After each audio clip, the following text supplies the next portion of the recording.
आज आपण गव्हाच्या पिठापासून तयार केलेल्या खमंग खुसखुशीत अशा तिखट पुऱ्या करणार आहोत। वरून छान खुसखुशीत होतात, आतून अगदी पोकळ होतात। एकदा बनवल्या की अगदी 7-8 दिवस छान टिकतात। प्रवासाला नेऊ शकता किंवा चहा सोबत खायला सुद्धा खूप छान लागतात। या पुऱ्या तयार करण्यासाठी इथे आपण 1 चमचा धणे, 1 चमचा जिरे, 1 चमचा बडीशेप आणि 1 चमचा ओवा घेतलाय।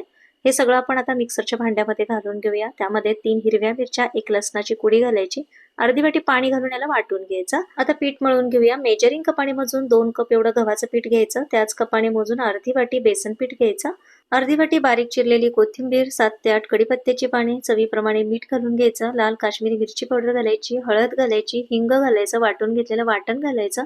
यामध्ये 2 चमचे सफेद तीळ आणि 2 चमचे कडकडीत तेलाचं मोहन घालायचं। सगळं व्यवस्थित मिक्स करून सुरुवातीला पाणी न घालता आपल्याला असंच कोरडं हे पीठ मळून घ्यायचं आहे। गरज वाटली तरच यामध्ये अगदी 2-3 चमचे पाणी घालायचं आणि याचा घट्टसर असा गोळा मळून घ्यायचा।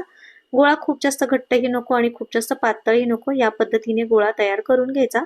आवडीप्रमाणे याचे छोटे छोटे गोळे करून एक एक पुरी लाटू शकता किंवा या पद्धतीने एकच मोठा गोळा घेऊन त्याचे अगदी लाटून 4-5 पुऱ्या एका वेळेस पाडू शकता। हलकसं याला गव्हाच्या पिठामध्ये बुडवून घ्यायचं आणि याला लाटून घ्यायचं। लाटताना खूप जास्त पातळही नाही आणि खूप जास्त जाडही नाही, मीडियम साईज मध्ये आपल्याला ही पोळी लाटून घ्यायची।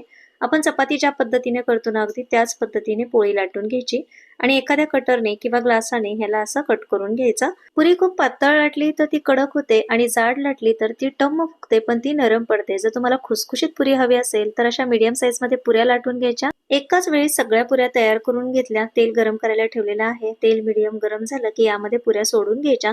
गॅसची फ्लेम मीडियम ठेवायची। एका वेळेस फक्त 4 ते 5च पुऱ्या घालायच्या। खूप जास्त पुऱ्या जर एकदम घातल्या ना तर तेलाचं टेम्परेचर कमी होतं आणि आपला जो तेलातला पदार्थ आहे तो व्यवस्थित तळला जात नाही। पुरी करत असताना खूपदा आलटपलट करत राहिलं ना तर मग पुऱ्या खूप जास्त तेलकट होतात। त्यामुळे 1 ते 2 वेळाच आपल्याला ह्या पुऱ्या पलटी करून घ्यायच्या आहेत आणि मग ह्या तळून घ्यायच्या। छान गोल्डन कलर आला की आपण ह्याला काढून घेऊया। तर पुरीचा आवाज तुम्ही बघू शकता। तर मस्त अशा खुसखुशीत आपल्या इथे पुऱ्या बनवून तयार झालेल्या आहेत। व्हिडिओ आवडला तर व्हिडिओला एक लाईक नक्की करा। चॅनलला नवीन असाल तर चॅनलला सबस्क्राईब करा।